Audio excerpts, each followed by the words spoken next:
wherever you are in the world. Good morning, good afternoon, good evening. I'm reaching out to you on a cloudy spring, British spring morning. And I have something I want to share with all of you, a realization that I've had, and it involves an object that I found whilst on my meditation walk. Well, I want to talk about our hearts. So I was out on my morning meditation walk, and towards the end of the walk, I finished my meditations and I came across an object on the ground that caught my eye. And this, my friends, is the object right there. Take a look at that. Doesn't that look like a heart? Doesn't this look like a heart? Looks like a heart, right? Look at that. But it's a asymmetrical heart. It's an imperfectly shaped heart. Can you see that? It's not symmetrical, but it kind of looks like a heart, right? And that got me thinking that everyone's hearts come in different shapes and sizes. We all have a heart, including the non-humans, the animals. We all have a heart, an anatomical heart, but certainly a metaphysical heart. We all have a heart center. Or a heart center, but the hearts come in different shapes and sizes. And the realizations that I had from this is so important in terms of the way we receive appreciation, love, the things that our heart needs, and the way that other people need it.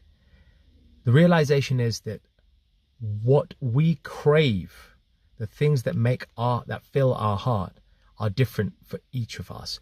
What may fill our heart doesn't necessarily fill somebody else's heart. And what fills somebody else's heart is different to somebody else's. We all fill our hearts. We all crave different things. Our heart is nourished in different ways.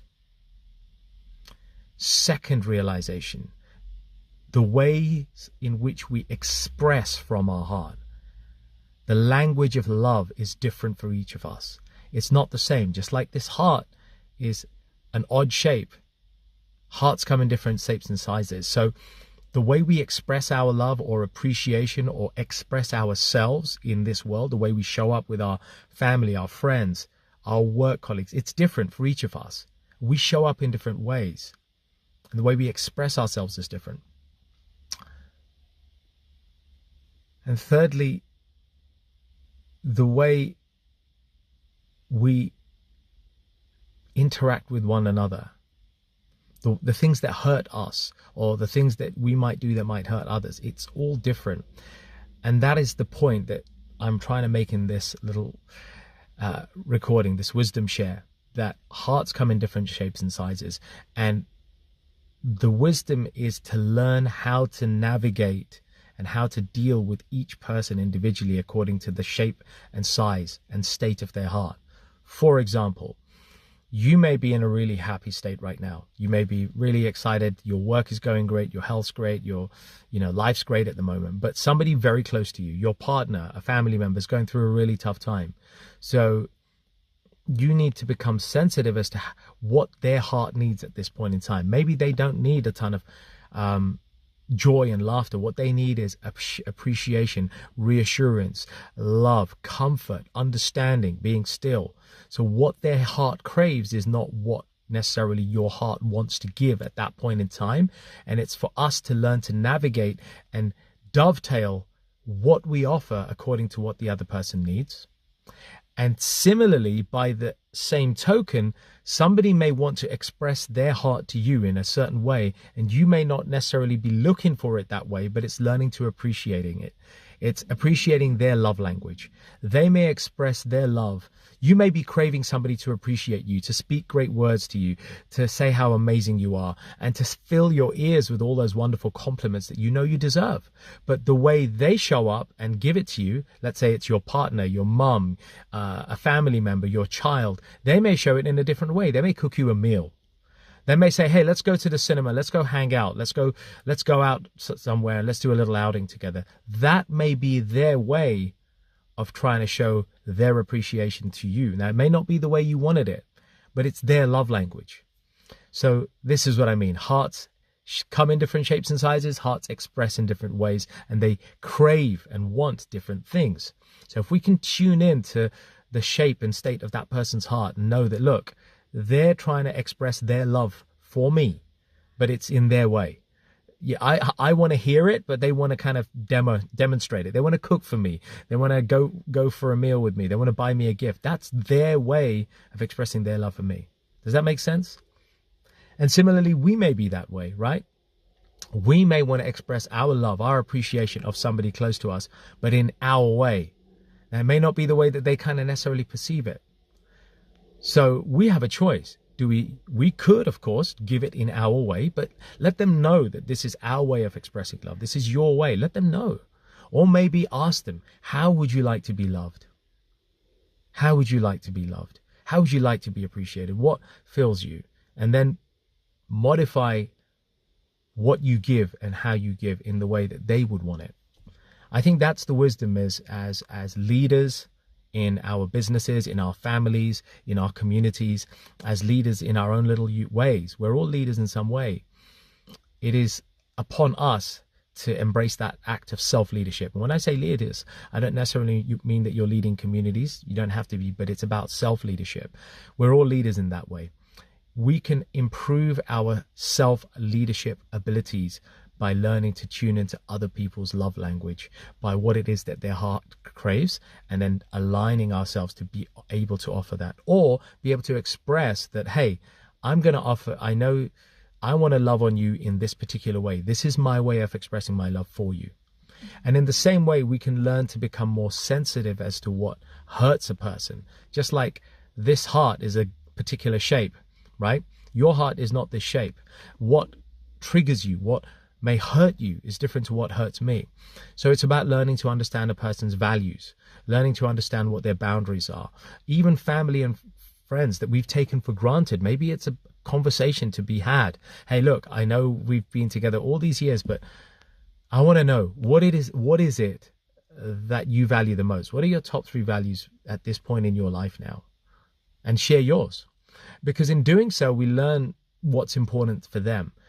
Say, for example, a value to you that's important is loyalty, right? Loyalty is really big for you, and you really count on your friends or your family being really loyal to you. But let's say for them, it's confidentiality.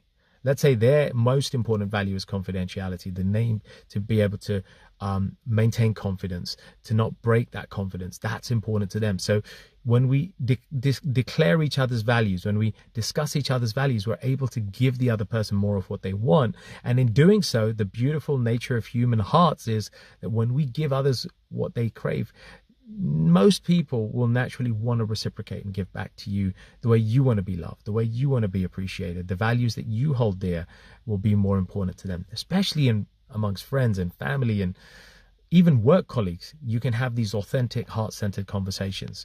So, my friends, I invite you, explore and don't underestimate the differences in the size and shapes of our hearts, and use it to your advantage to make you a better leader, a self-leadership. Use it for your self-leadership, and use it as a way to improve the loving relations that you have with your friends, your family, your colleagues, strangers, and give that love. So I hope that's been of value. That's a little bit of urban spirituality, wisdom on the go, which I always like to do on the fly, wisdom on the go. I hope it serves you, and if it has, please share this video, share this wisdom with somebody. And of course, it will be uploaded on the podcast very soon. If you haven't already, check out the podcast, Urban Spirituality. I'm always sharing some kind of wisdom on the go, even if it only makes sense to me. At least it's an authentic expression of what I got that I feel I want to give to all of you out there, whoever you are, and whenever you need it. So tune into it, Urban Spirituality, iTunes, Spotify, all the usual platforms. Google it, you'll find it free, and the YouTube channel of the same name. And I'm going to leave you with an invitation. If you're picking this up, and if you're anywhere near London or within the UK, I would love to invite you to our signature experience called Going Deeper. The next one takes place on the 11th of May, Thursday the 11th of May in Greater London, Northwest London. The one after is on the 25th of May. We will come together and you will be able to showcase and experience an upgrade in your heart, your emotions, your clarity like never before. It is a peak experience. Going deeper, if you can commit 4 hours of your time on those dates, direct message me and let me know. And of course, our signature retreat, the summer recharge and refocus retreat. We're halfway through the year. I want to create an opportunity for all of us to come and recharge and refocus for the year ahead, for what's left to really make a beautiful 2023, despite any obstacles. Let's clear those out. That's from the 2nd till 4th of June, an hour from London, and it's in a beautiful setting. We went there in November. I've been running retreats for 14 years, those who you know. So we are masters at doing this, and we'll create a beautiful signature experience of mind, body, soul, unlike anything you've had before. 2nd, 4th of June. Let us know. Get in touch with me, and I'll fill you in on the details. That's it from me. Wishing you a beautiful, blessed week ahead. Share your comments on the heart thing, if you will. And let's help each other, as always, care and share and grow. One love. Peace out. Namaste.